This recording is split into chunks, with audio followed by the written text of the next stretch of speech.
ketika usulan masa jabatan 9 tahun ini hanya berdasarkan atau bagian dari upaya untuk manajemen konflik pasca pilkades ini terlalu rapuh gitu ya. Bahkan memang dengan momentum sekarang ini kami bisa melihat bahwa ini memang ada pertukaran kepentingan aja dari para kepala desa dengan para politisi. Jadi mohon maaf aja ini Pak Doli kalau misalnya publik menilai seperti itu gitu ya. Karena memang dari sisi momentumnya pas.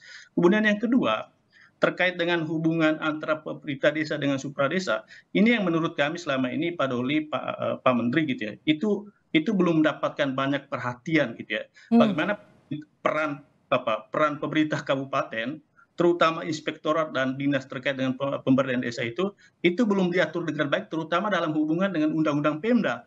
Oke. Padahal pemerintah kabupaten terutama gitu mendasarkan pembinaan pengawasannya itu di undang-undang Pemda bukan di undang-undang desa. Dan menurut kami kalau kita dalam konteks merevisi undang-undang desa ini, terutama untuk mengejar ketahanan ekonomi, sosial, dan juga lingkungan, dua hal itu yang perlu dilihat, good governance di sisi perencanaan penganggaran dan kebijakan, dan yang kedua adalah hubungan antara desa dengan supradesa ini. Kemudian yang terakhir, kalau kita bicara merevisi, kami merekomendasikan kalau kita mau berpikir lebih tenang dan bebas dari kepentingan politik atau yang transaksional tadi itu bisa dilakukan setelah tahun 2025 ini Pak Menteri. Oke. Ya.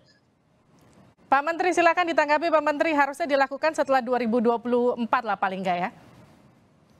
Ya, jadi ini kan masih dinamis memang, masih sangat dinamis. Kita juga sedang melakukan pendalaman atas tadi saya sampaikan atas berbagai hal yang seharusnya disesuaikan dengan kondisi objektif. Betul disampaikan Mas Arman tadi, percepatan pembangunan di desa luar biasa.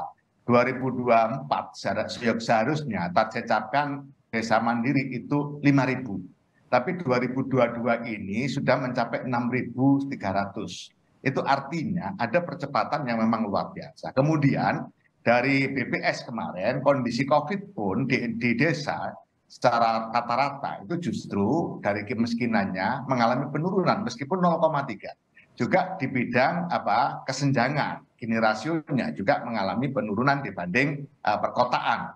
Meskipun jumlah warga miskin, persentase kemiskinan di desa memang lebih tinggi daripada kemiskinan di kota. Karena memang penduduk Indonesia itu yang berdomisili di desa itu 74%. Kewilayahan di bawah pemerintahan desa itu sampai 91%.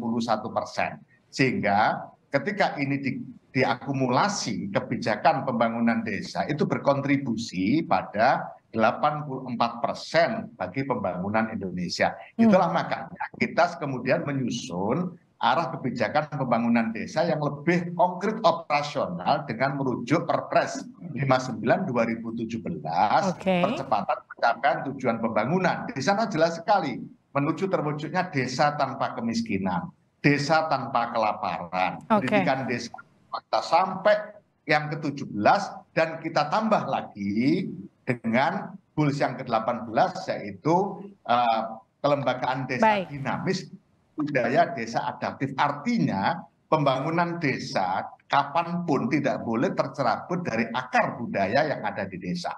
Itu yang kemudian sekarang terus kita konsolidasi agar seluruh warga masyarakat dan utamanya perangkat desa, pemerintah desa mengkonsolidasi jelas APBDes-nya itu jelas. Ini APBDes tahun ini dibawa kemana. Berikutnya yang juga perlu saya tekankan bahwa transparansi di dalam pemerintahan yang di level kita itu amat sangat transparan.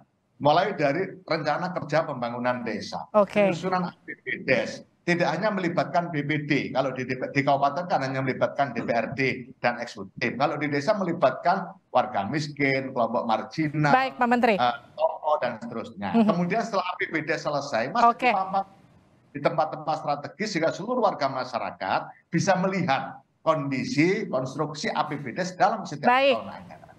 Baik Pak Menteri, izin saya potong. Saya ke Pak Doli, singkat saja Pak Doli. Jadi ketika kajian yang dilakukan DPR itu sudah selesai dan kemudian hasilnya adalah perpanjangan masa jabatan kepala desa, bagaimana memisahkan ini yang sekarang jadi asumsinya sebagai alat transaksi politik? Singkat saja.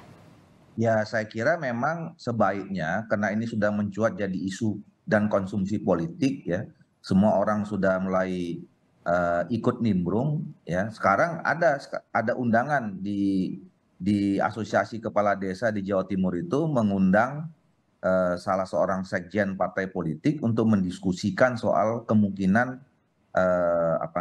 perpanjangan masa jabatan ini. Nah, karena sudah terlanjur sampai ke sana, saya kira memang supaya lebih tenang, lebih objektif, ya, kajiannya cukup lama, ya mungkin kita akan lebih baik melakukan revisi ini setelah pemilu. Setelah pemilu ya, supaya kemudian terlepaskan dari dugaan-dugaan ini syarat dengan kepentingan politik.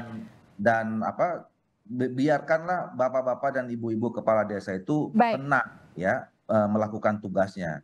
Karena begini, awalnya sebetulnya ya yang datang di Komisi 2 itu mereka meminta ada sekitar 700 ya desa yang itu nanti akan akan berakhir masa jabatannya menjelang pemilu. Baik.